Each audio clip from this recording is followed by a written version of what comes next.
Don't stop.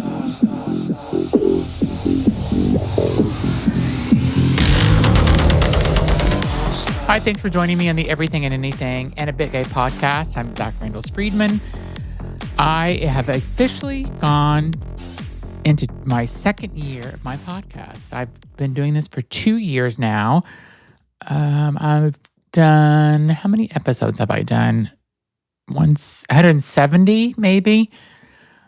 And yeah, I feel like it's a milestone. It feels really great. And it really made me kind of like step back and think about my earlier episodes that I've done. So, when I first started doing this podcast, I started doing this podcast because I did a podcast for a corporate job I had. I left it. It was kind of an internal podcast. A couple episodes made it external, but it was more that. It's funny, before I started doing that podcast, I hated seeing myself on camera. I hated hearing my voice.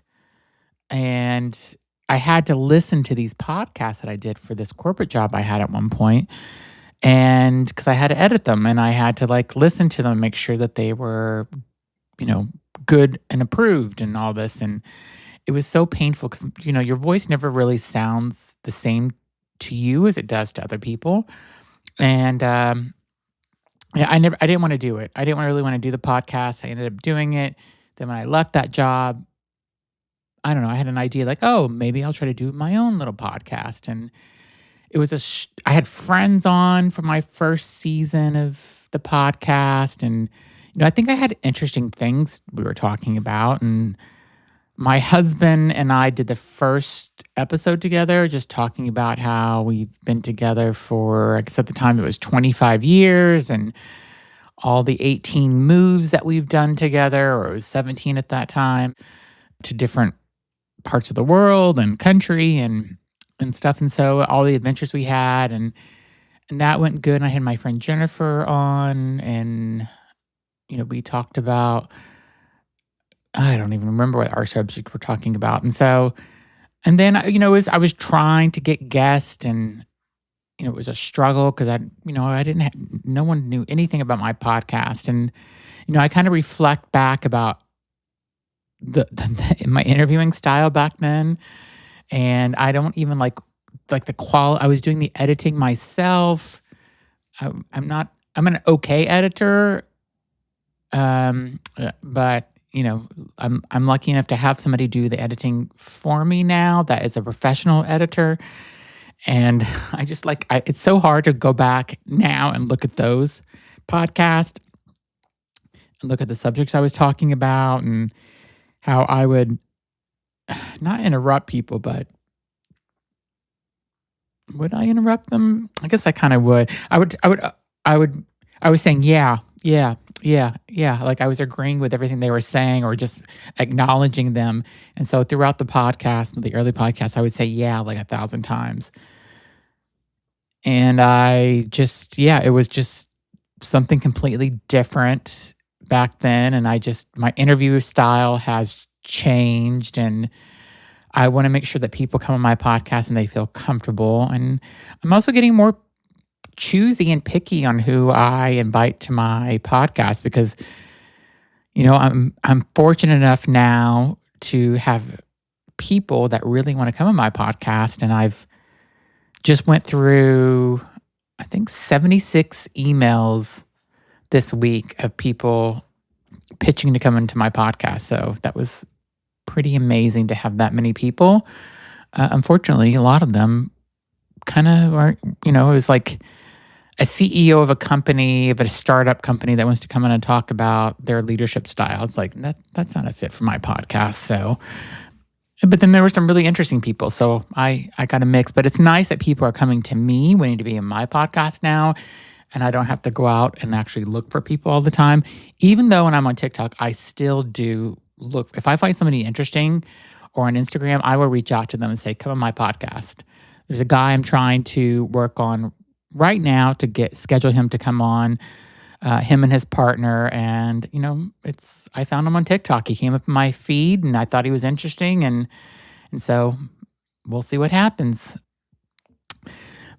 And it really kind of helped me discover like this podcast has changed my views on things and who I am. And just, I never really kind of thought of myself of being this like gay voice in the community. And now that I have this podcast and I have my Listen Up Girl podcast, which is LGBTQ plus news, I mean, I do have a voice in the LGBTQ plus community. And I don't say my political opinions on this show very often, but my LGBTQ plus news podcast, Listen Up Girl, I do make comments about the news and make my position on how I feel about it known.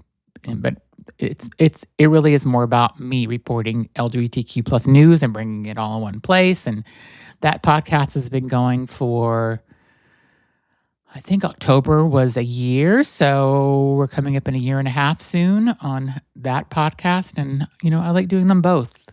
I love talking with people and telling their stories, but I also love telling the news and making people feel informed. And that way they don't have to scroll through social media and different websites and find fake news. I try to go through and make sure all the news that I'm getting is all real news and it's not AI news or it's fake or, whatever.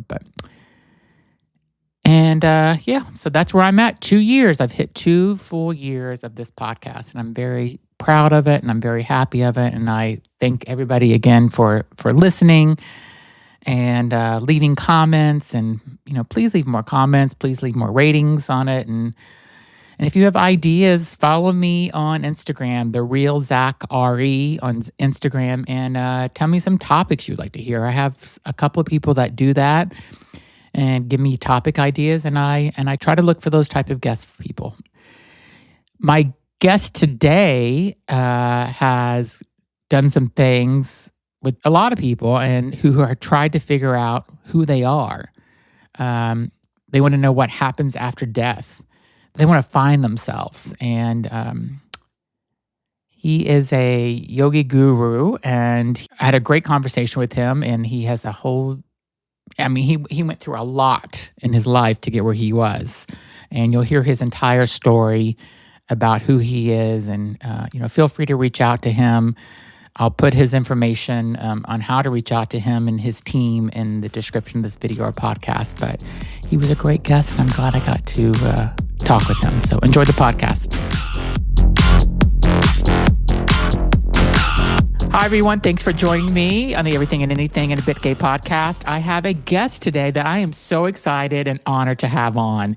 He has guided thousands of people through their deepest struggles, and it is an honor to have him on. And I have so many questions for him. Welcome to the show, Guruji. Thank you.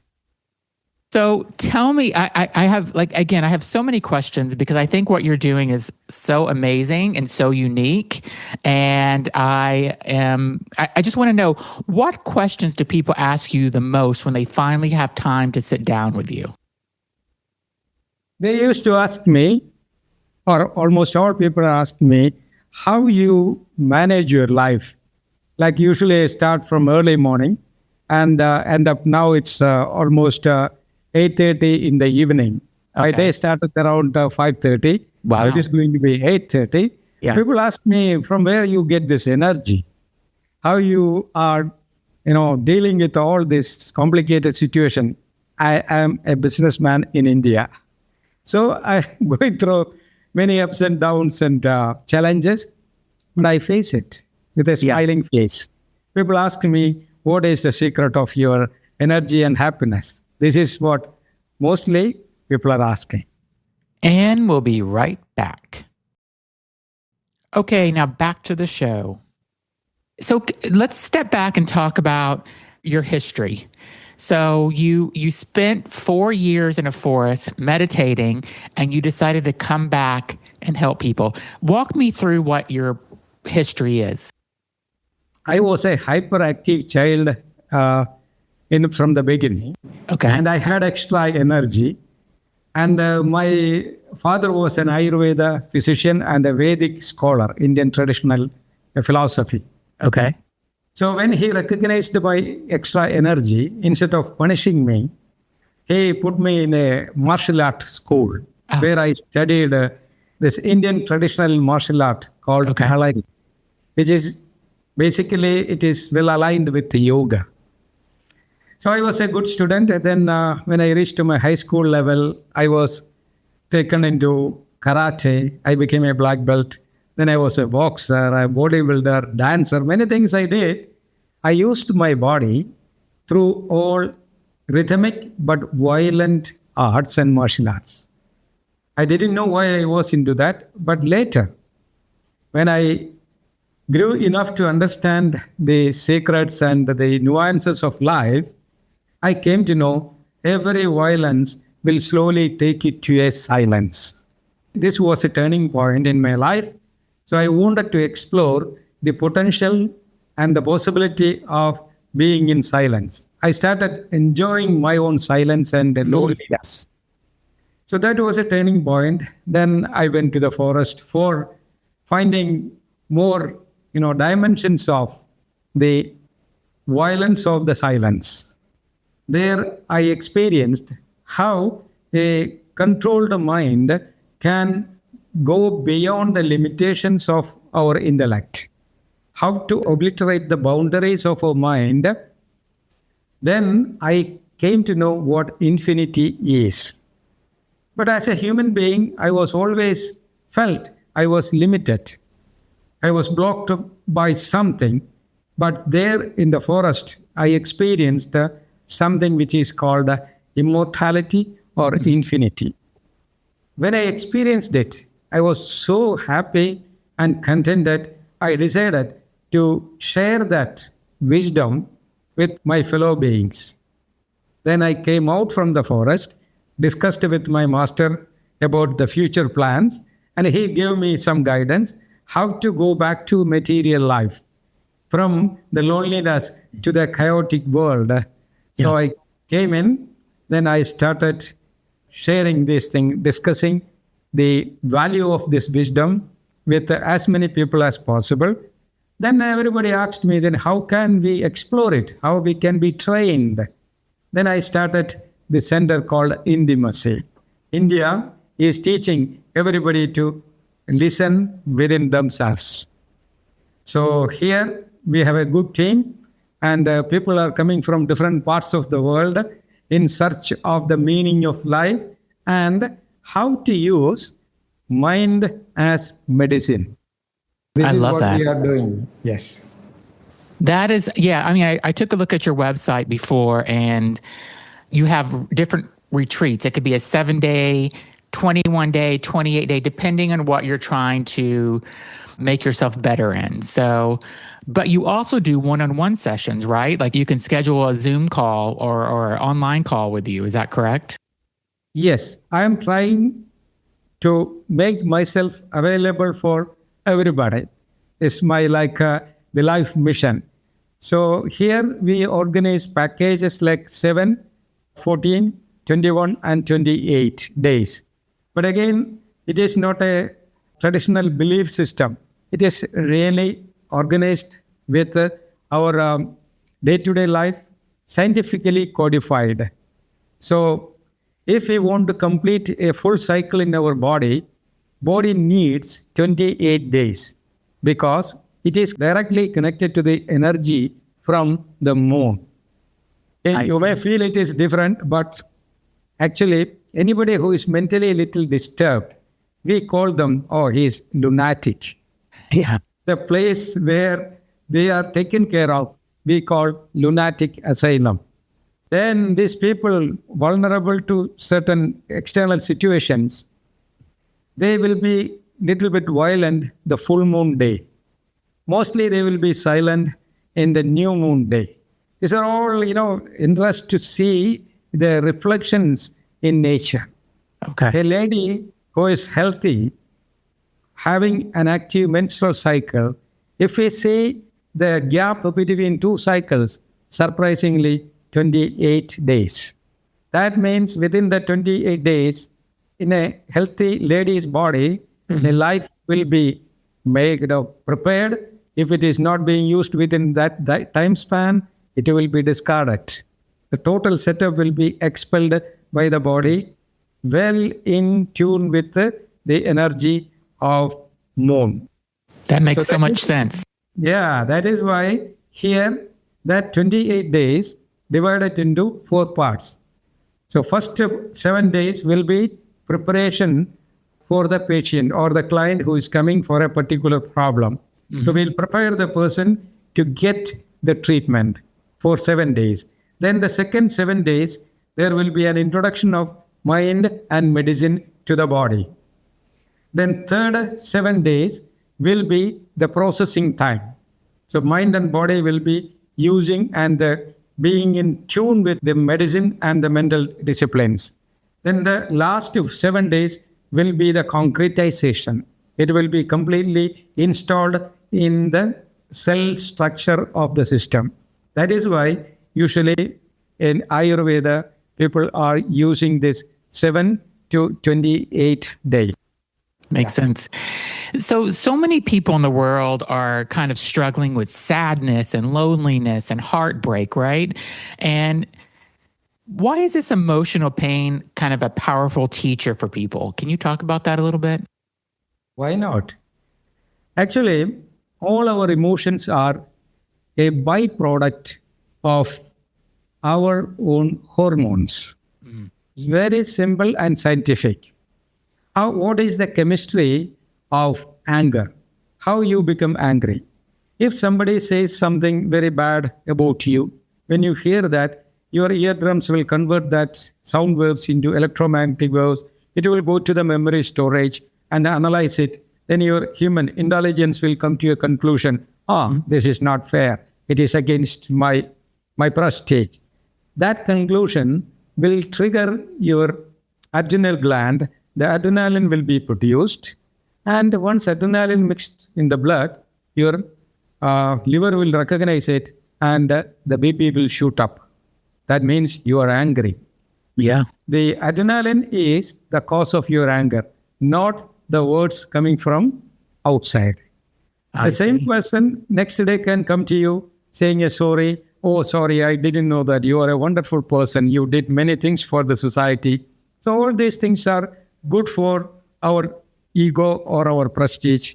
Then the intelligence will say that, it is making sense. It's good for me.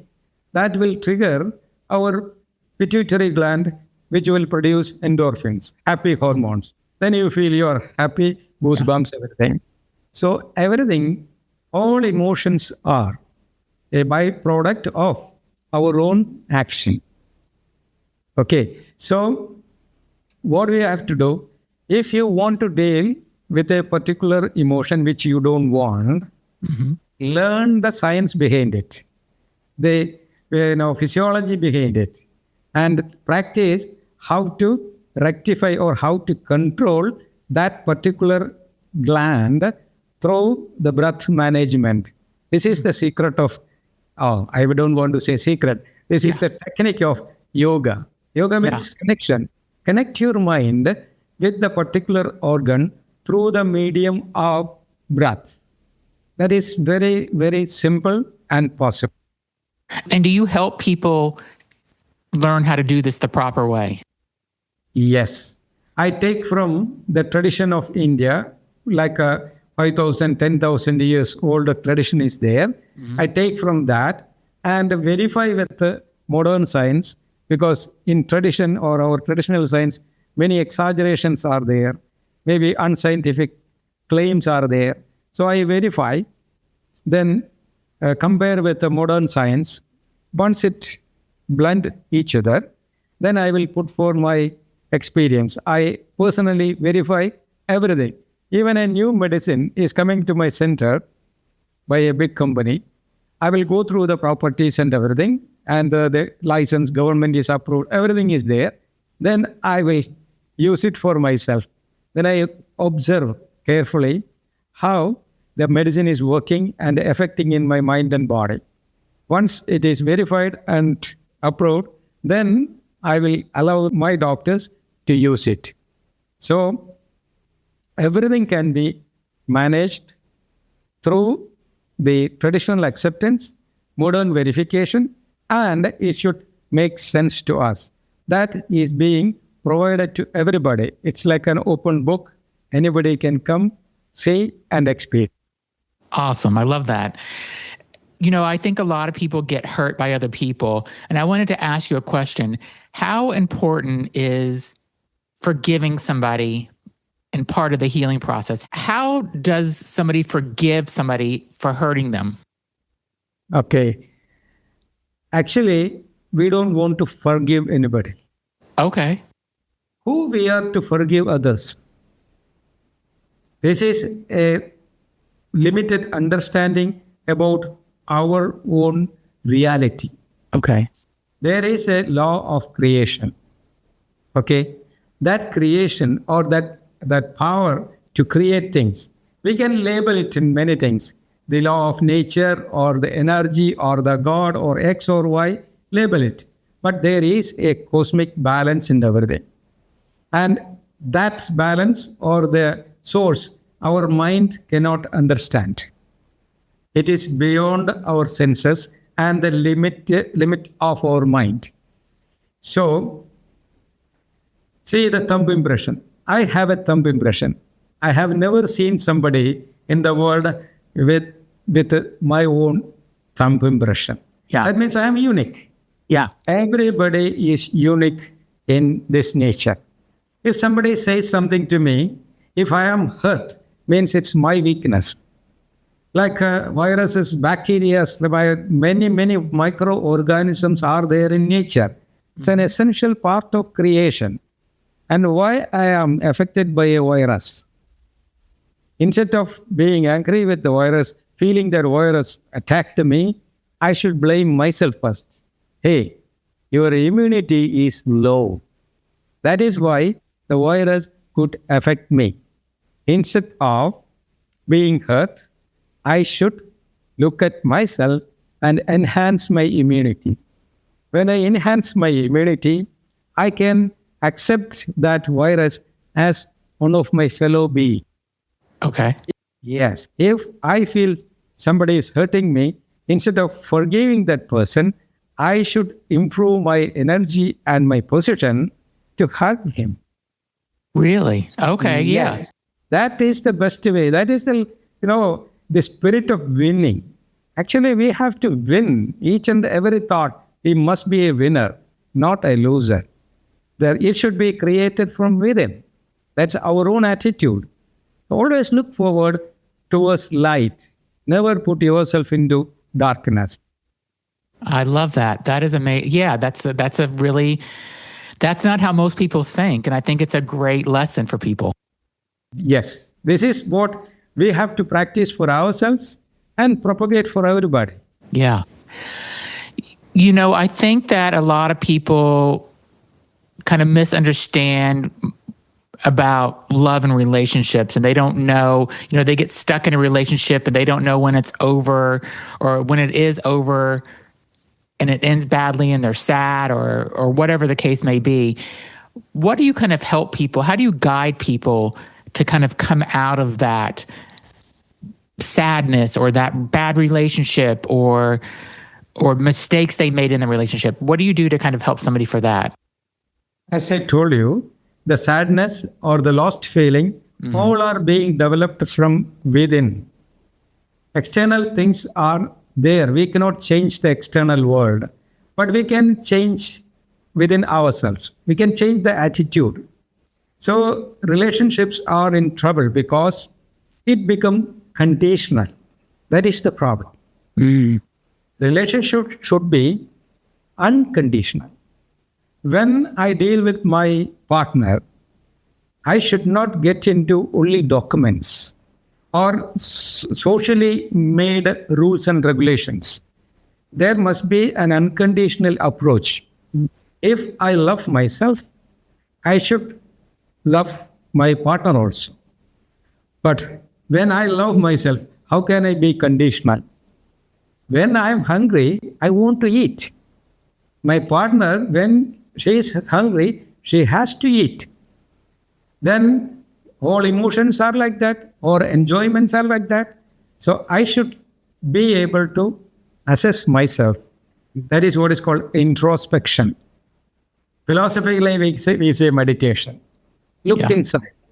When we look inside, we can go beyond the domain or the dimension of matter. Then we can see the nuances of our mind. Through that, we can go beyond the mind, pure energy. When we reach that level through practice, when I look at my partner, my awareness can go beyond the matter and mind level. There, certain kind of unity will be experienced. Earlier, thousands of years ago, all our masters explained about the energy unification.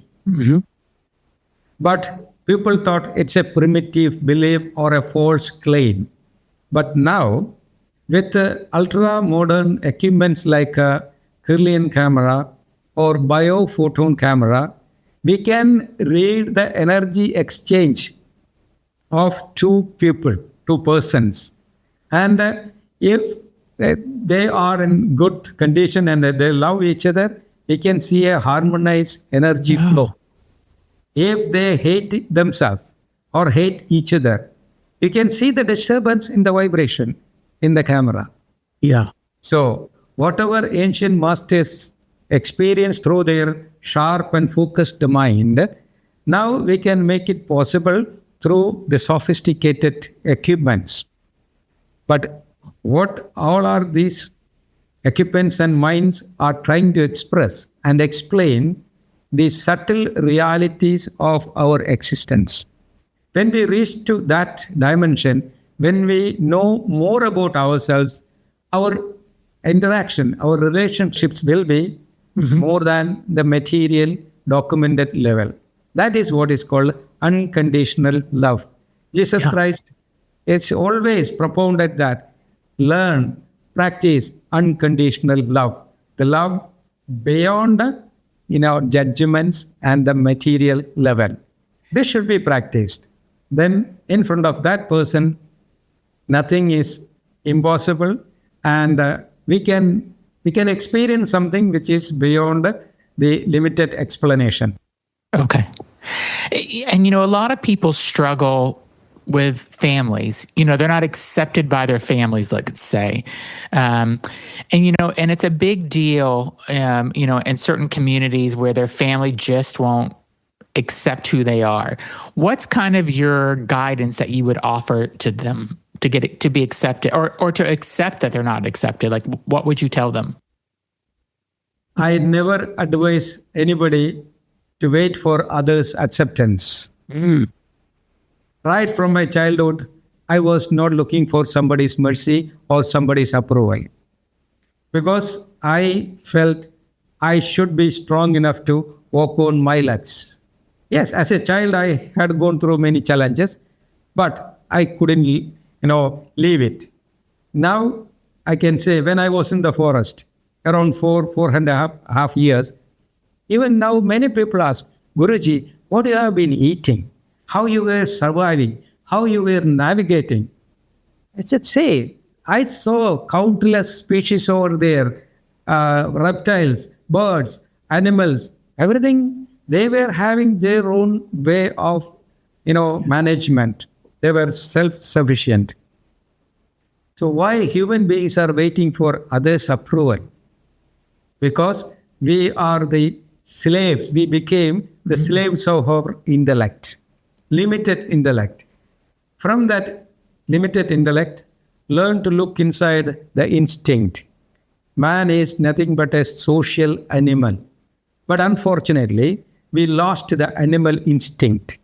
We are born in this nature with the real potential.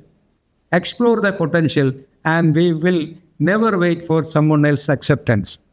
On the other hand, we will be available for others. See, like if I have lot of money, good savings in my bank, I'm not bothered about money. I'm not waiting for someone else, contribution. But I'm ready to contribute something for the needy. Same way, we should know the real potential of our own self. Once we feel that I am not a small mortal being, In essence, I am the infinite energy, the omnipotent energy. Once I have that abundance of energy within me, I will not wait for someone else's acceptance, but I can be available for others. If everybody becomes powerful as this, infinitely powerful, what is the need of support? Everybody is capable of managing by themselves. Then instead of waiting for a support, we will comfortably, happily start associating with. This is what we can practice. And we'll be right back. Okay, and now back to the show. Do you have kind of daily practices that you would be able to kind of teach people to make their life better? So if somebody set up time with you and they didn't come to one of your, 7, 14, 21, 28 day workshops, but they scheduled time with you, could you kind of help them create those daily practices to become that person, that better person? Of course, this is what I am doing. People are coming to me with many problems. Some are coming with serious diseases, physical diseases. Some are coming with mental disturbances. Yeah. Some are coming with spiritual confusions. So I am training them with different helps. Of course, I have doctors, Ayurveda doctors, Siddha doctors, and Homeo doctors. Mm-hmm. So whatever is applicable and suitable for them, I assess and find out. Then I train them. So from within, as individuals, they have to do their own preparations. Then the other teams will support the person. So a training and treatment will be integrated within the span of time. First, they will get the relief from the existing problem. Then they will be trained to maintain that condition and enhance the immunity wherever they are. When they leave the place, they will be well trained to manage by themselves. I love that. So one of the things I want to kind of go back to is you talked about the spirituality. So people that have kind of felt disconnected from spirituality, where do you kind of begin to help them get back to that? Is that a long road for them to get back, or could you teach somebody that pretty quickly? It's very simple. Unfortunately, the word spirit is very much distorted in different parts of the world. Yeah. Some they demonized it, some exaggerated it. So that's why people are a bit skeptical about the word spirituality. Mm-hmm. That is something which we don't know. In pure science, we can say that is energy. Nobody knows what energy is. Yeah. But when energy manifests, we can label it. Kinetic energy, potential energy, mechanical energy, light energy, sound energy, so like that. So what we have to do is be scientific and practical. Be away from the preoccupied notions regarding spirituality. Just for example, if I keep a glass of water in front of you, it's water. Yeah. But if you just focus on that and want to know the molecules in the water from which water is evolved, then you'll say, oh, it's two gases, hydrogen and oxygen, merge each other to form water. Mm-hmm. Correct now. So the reality behind water is hydrogen and oxygen. Or if you take hydrogen and oxygen, two gases, make a union. When they merge each other, both will die, then water will be born. Yeah. So they are exchanging the state of existence. Same way, we have mind. We know, everybody knows, I have a mind and I have a body. So mind and body make my life active. Yeah. If I make a deliberate effort to unite themselves, mind and body should be connected to each other, which is called yoga or religion. See, spirituality is mostly connected to religion. Yes. The word religion derived from a Latin word religare, which means union, yoke. So, when we make a union between mind and body, both will lose their identity, and a third reality will be evolved from that, which is beyond our intellect, incomprehensible reality or experience called spirit. Be very, very, very simple and scientific. Yeah. Put at least spend 24 minutes a day. We have 24 hours in a day. Yeah. Take 1 minute from each hour and spend it for looking inside. Bring your mind back from external objects and try to focus inside. Then, gradually, through that practice, the mind and matter will start merging each other. Once that union takes place beyond certain limit, then a third reality, which will be evolved from within, which is called liberation.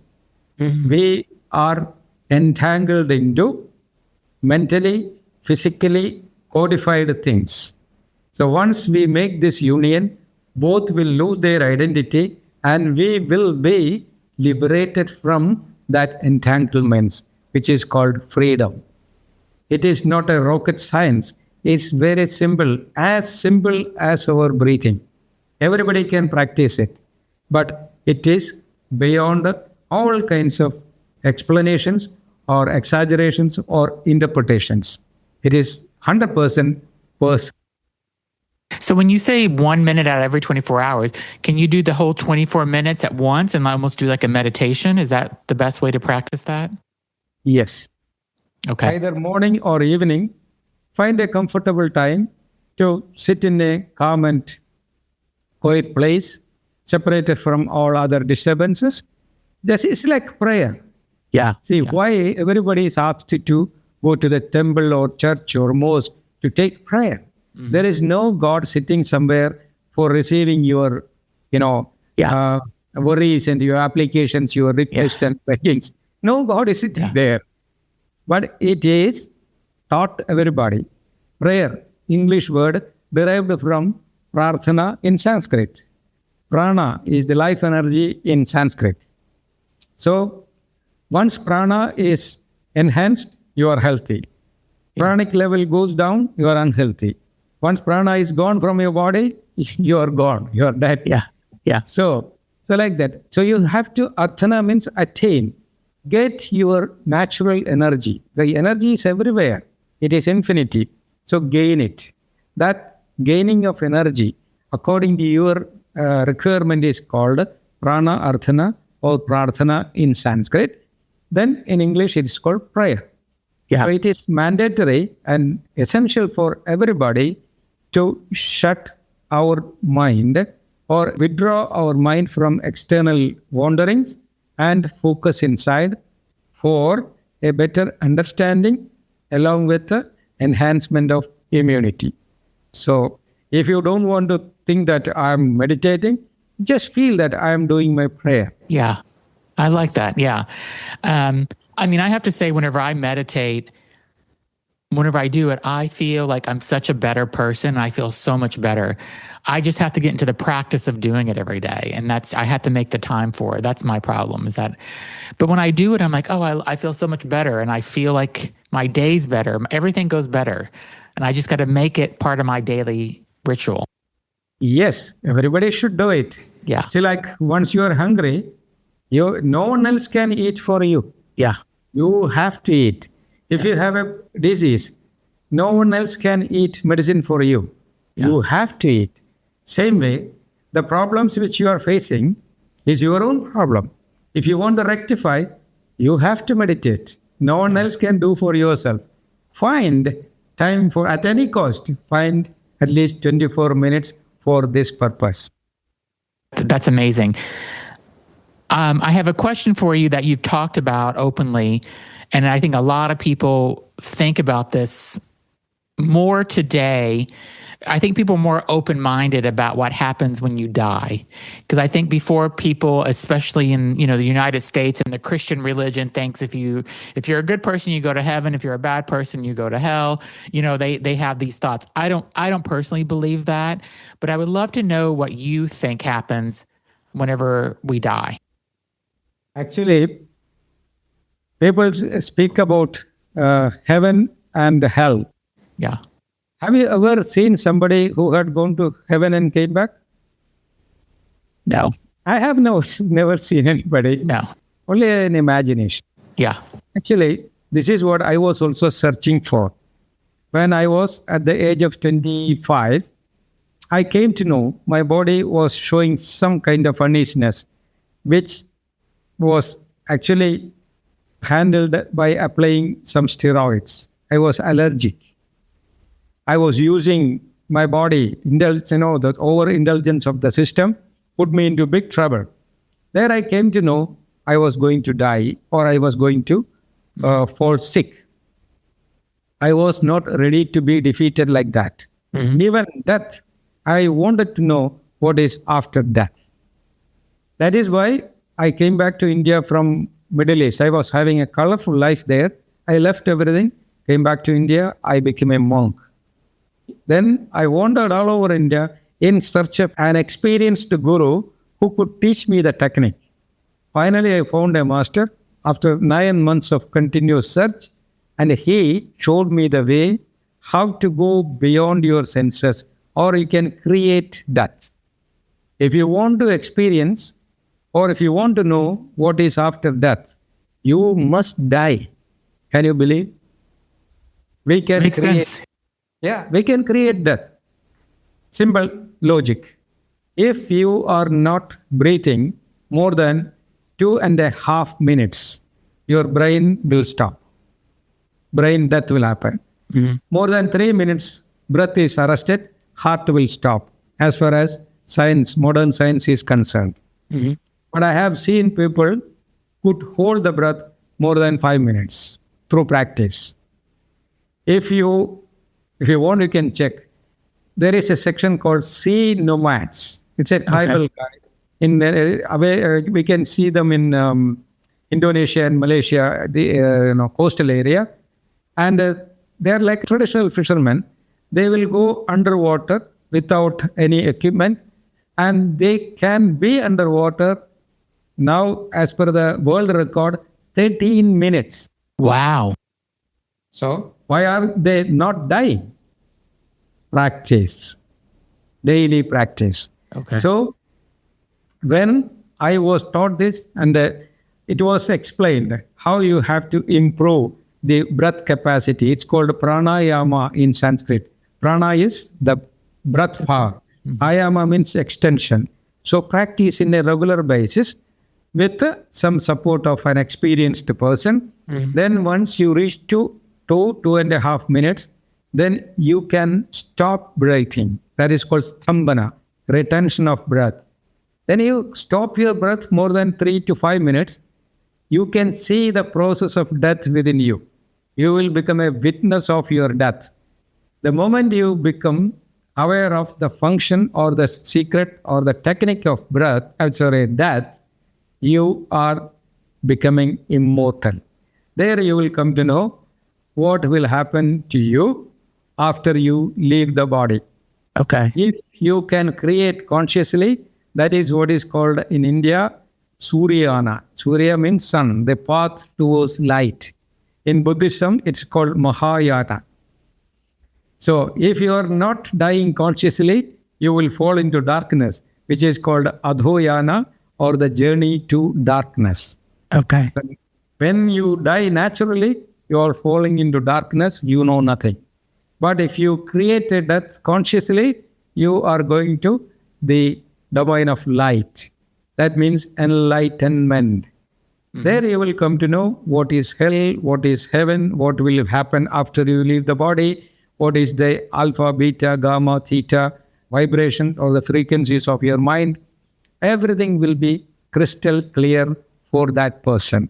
Yeah. Then no more doubt or confusion about the journey of life. Do you think we come back after we do die as reincarnation? Do you believe in that?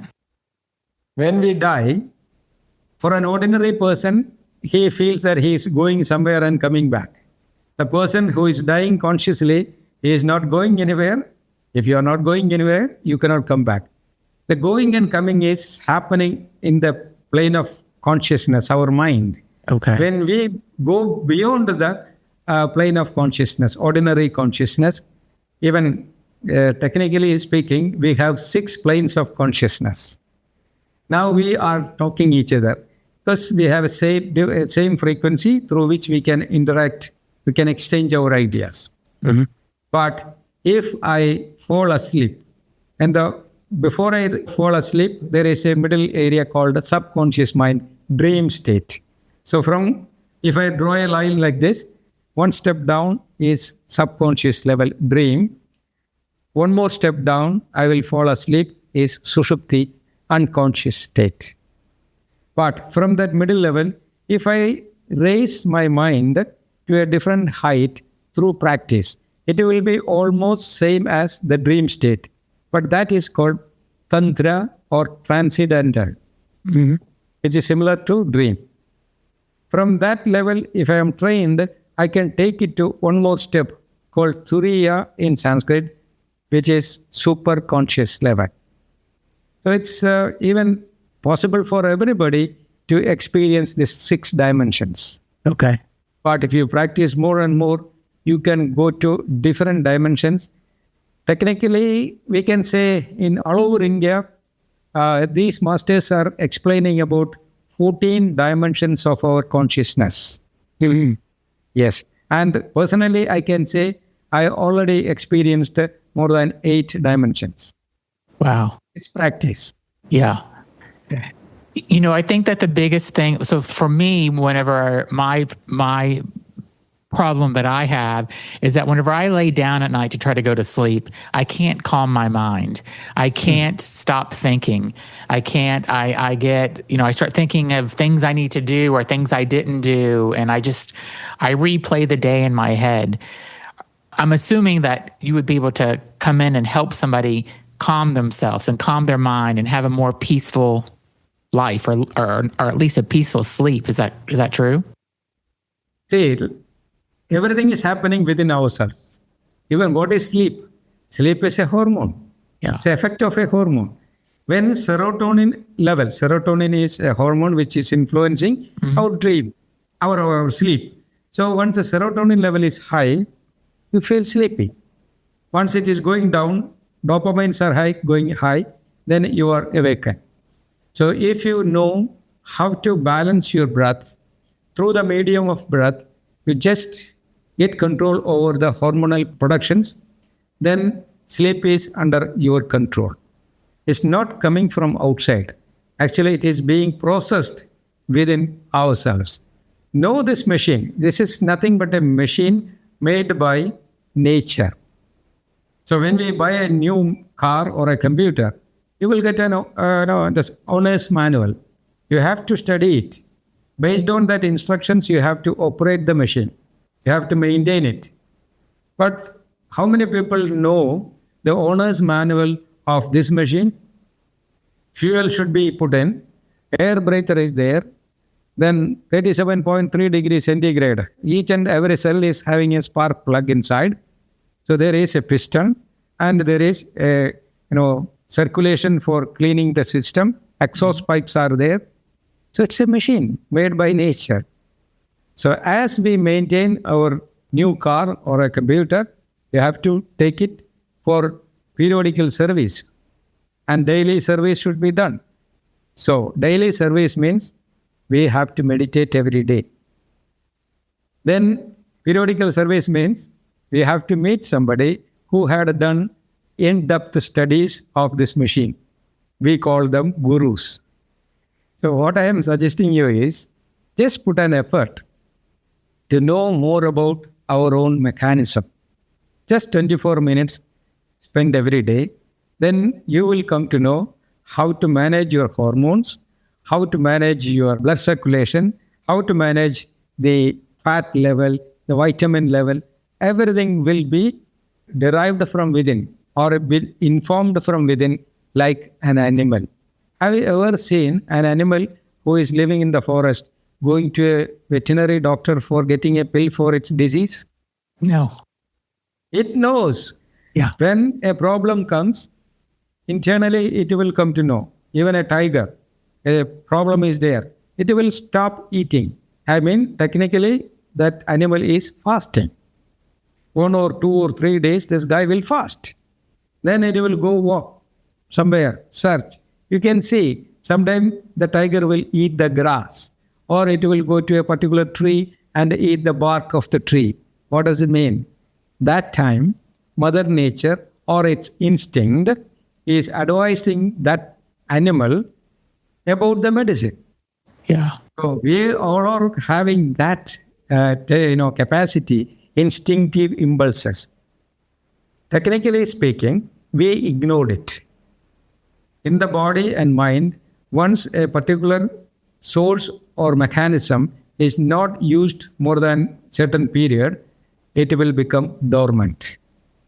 So we are having this trouble. Our instinct became dormant because we are depending only on intellect. Unfortunately, intellect is managing only 5% of our total potential. 95% is completely ignored because that is in the instinctive plane. Why?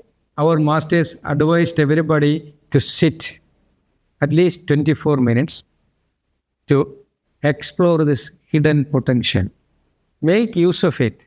Then all our doubts, questions will be vanished. It's like when we see a room, there is no light, and we don't know what is inside. Somebody said there is a ghost inside. Somebody said snakes are there. So we are scared because it's dark. If you want to remove that confusion and fear, bring a light. Just light a lamp. Once it is lit up, darkness is vanished. Then questions and the fears, everything is vanished. Same way, we have many confusions from within because there is no light within. So try to focus the mind inside, then it will start shining. It will illumine. Then these questions will be completely answered and understood properly. We'll be right back after a word from our sponsors. Okay, and now back to the show.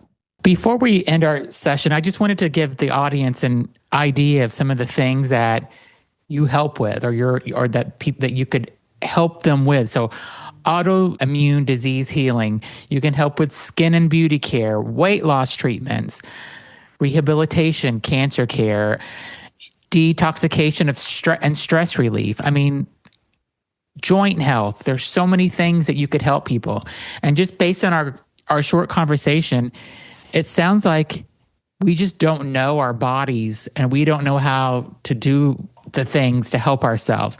And you could help with these things. And I'm just going to say for myself, I'm going to sign up for your online to meet with you online because I would learn how to do the breath work and learn how to quiet myself at nighttime. And that's my main thing that I would love help with. And so you'll see me in the future because I'm going to schedule some time with you. And, I think what you've done with your life and what you're sharing your knowledge is so amazing. I don't know if you ever take a step back sometimes and you look at what you have done for people. And I don't know, and if you, hopefully you do this, but do you ever step back and say, wow, I've helped all these people. I've made their lives better. I've improved their lives. I've made them a better person. I've helped them and helped their families. Do you ever take a moment to think, to think how great you are for all the things that you've done? Never. You should. You've done some great things for people. That's amazing what you've done. No, because let me ask you a question. I have seen legends in front of me. Sun is rising. Do you think that sun is thinking that I am giving my energy to the whole solar system and everything is using my energy? No. God. The beauty of the sun is to shine. That's all. It's not bothered about how the energy is being used.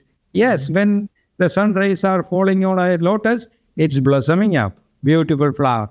But sometimes, most of the time, microorganisms are dying. Who cares? Sun, the duty of the sun is to shine. My duty is to explore myself, to connect myself with the infinity. The spiritual light should be explored. And I would like to shine as much as I can. I'm not bothered how many are getting it and using it. Some people will come and say, oh, you are simply exaggerating things. I say, thank you very much. I'm not bothered. Some people say, oh, Guruji, you are one of the best in the world. I say, thank you very much. You know why? If you are carried away with the joyful things, you failed in your mission. But if you are affected by blamings, you are failed. This is what is called, there is a popular name called Swami in India. Swami means a person who can handle everything, sama. Sama means equality, equilibrium, equal. So whether it is pleasure or pain, gain or loss, or blaming or praising, we have to consider it as same, equally. That is what is our purpose of getting into meditation. Through that technique only, you will experience ecstasy or contentment. The ultimate aim of our life is being contented. That is what we have to achieve. I still think you're amazing. You're really. I think what you're doing is fascinating, and I think it's just really great. And I'm really glad I got a chance to talk with you. I will put your website in the description of this podcast or video. I would love everybody to go and take a look. Think about doing one of the retreats if you can. If not, schedule a time with Guruji. As you can see from this interview, he's at a different level, and he's really, I think you're amazing, and I'm really appreciate you taking the time to come on and talk about what you've learned and talk about who you are. Thank you very much for your appreciation. You know why you appreciate it? Because you have the quality to recognize what I am telling. Yeah. So, yes. So that is your privilege and your quality. Enhance it and explore it and try to share with others. Yeah. That is what we can do. Well, thank you so much for being on. You were an amazing guest. And I will, again, I hope everybody goes and checks out your website and reaches out. So thank you so much for being on. I appreciate you being on the show. You were a fantastic guest. Thank you. Thank you very much. Looking forward to see you again. Yes, thank you. Have a good day or good night. You too. Thank you. Thank you.